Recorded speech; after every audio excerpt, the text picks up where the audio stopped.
আসসালামু আলাইকুম, কি অবস্থা সকলের? আশা করি সকলে ভালো আছেন। আপনাদের দোয়ায় আলহামদুলিল্লাহ আমি অনেক ভালো আছি। প্রতিদিনের মতো নতুন একটি ব্লগ নিয়ে চলে আসলাম আপনাদের সামনে। সকালবেলা খালেককে কল দিলাম রাস্তার বে আসতে। খালেক বলল তুই 5 মিনিট দাঁড়া, আমি আসতেছি। তারপর আমি মসজিদের পুকুর গাটলায় এসে বসলাম। 5 মিনিটের কথা বলে খালেক 10 মিনিট পরে আসলো। তারপর আমি আর খালেক দুজন মিলে কালা চুকিদারের মোড়ে গেলাম। এটি হলো আমাদের হাইমচর উপজেলায় কালাচুকিদারের মোড়। তারপর একটি হোটেল থেকে 4টি সিঙ্গারা কিনে আমি আর খালেক চলে আসলাম আমাদের এলাকায় এসে আমি আর খালেক দুজন মিলে চলে গেলাম বিলে এসে দেখি ছোট ভাইরা ক্রিকেট খেলতেছে। কালাচুকিদারের মোড় থেকে যে সিঙ্গারাগুলা কিনেছিলাম আমি আর খালেক বিলে এসে ওগুলা খেলাম। বিকালে আমি আর রায়হান তার সাইকেল নিয়ে চলে এলাম নদীর পার এসে কতক্ষণ ঘোরাফেরা করলাম। দেন আমরা দুইজন চলে আসলাম রিভার পয়েন্ট রেস্টুরেন্ট। এখানে আমরা কতক্ষণ বসেছিলাম। তারপর আমরা চলে গেলাম তেলিরমোড় বাজারে।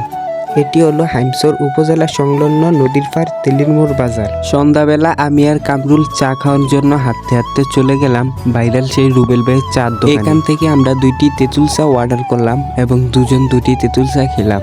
তারপর একটি পাওয়ার খেতে খেতে চলে আসলাম বাসায়। তো আজকের ব্লগটি এ পর্যন্তই। সবাই ভালো থাকবেন, সুস্থ থাকবেন, দেখা হবে নতুন কোনো ব্লগে।